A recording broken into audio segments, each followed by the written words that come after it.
بسم اللہ الرحمن الرحیم۔ السلام علیکم ناظرین۔ بابل شہر کی ایک بدکار عورت مر گئی تو اس کے گھر والوں نے اسے دفن تک نہ کیا بلکہ ایک کوڑے کے ڈھیر پر پھینک دیا۔ حضرت موسیٰ علیہ السلام جب کوہ طور پر اللہ تعالیٰ سے باتیں کرنے کے لیے گئے، اللہ اور میری ایک کنیز کی لاش کوڑے پر پڑی ہے، اسے غسل دلاؤ اور عزت کے ساتھ دفناؤ۔ حضرت موسیٰ علیہ السلام کوہ طور سے واپس آئے اور بابل شہر میں داخل ہوئے۔ تلاش کرتے کرتے ایک جگہ دیکھا کہ کوڑے پر ایک عورت کی لاش پڑی ہے اور اس کے ارد گرد 4 کتے رکھوالی کر رہے ہیں تاکہ کوئی درندہ لاش کو پامال نہ کر سکے۔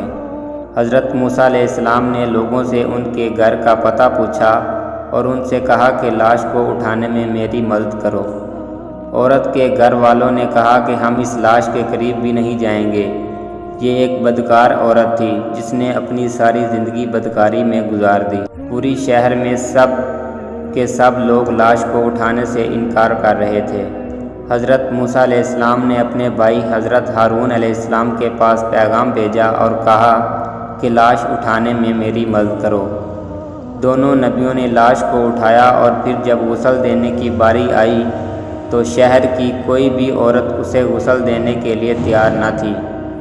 یہ دیکھتے ہوئے حضرت موسیٰ علیہ السلام نے اپنی زوجہ اور بہن کو حکم دیا کہ اسے غسل دو۔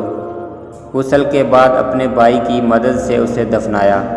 جب آپ فارغ ہو کر واپس آ رہے تھے تو شہر والے لوگ آپ کے سامنے آ گئے۔ وہ سب مل کر آپ سے پوچھنے لگے کہ اے موسیٰ، ہمیں اس بات کی وضاحت دو کہ ایک بدکار عورت کو اتنی عزت کیوں دی، یا پھر وہ کلمہ جو آپ علیہ السلام نے ہمیں پڑھایا ہے ہم آپ کو واپس کرنے آئے ہیں۔ حضرت موسیٰ علیہ السلام نے لوگوں سے فرمایا، اے شہر کے لوگوں، مجھے جو حکم اللہ تعالیٰ نے دیا تو میں نے اس حکم کی تعمیل کر دی۔ ہاں، اگلی بار جب میں کوہ طور پر گیا تو تم سب کو تمہارے اس سوال کا جواب مل جائے گا۔ لوگ یہ سن کر چلے گئے۔ حضرت موسیٰ علیہ السلام کوہ طور پر گئے اور کہا، اے میرے پروردگار، اس شہر کے لوگ مجھ سے اس بات کی وضاحت مانگتے ہیں کہ ایک بدکار عورت کو اتنی عزت سے کیوں دفن کیا گیا۔ اللہ تعالیٰ نے فرمایا کہ اے موسیٰ، یہ عورت واقعہ بدکار تھی اور اس کی ساری زندگی بدکاری میں گزر گئی، مگر ایک دفعہ یہ ایک ایسی جگہ سے گزر رہی تھی جہاں پر ایک کتا پیاس کی شدت سے مر رہا تھا۔ اس نے پانی کے کنویں سے اپنے کپڑے گیلے کیے اور کتے کے منہ میں نچوڑ دیا۔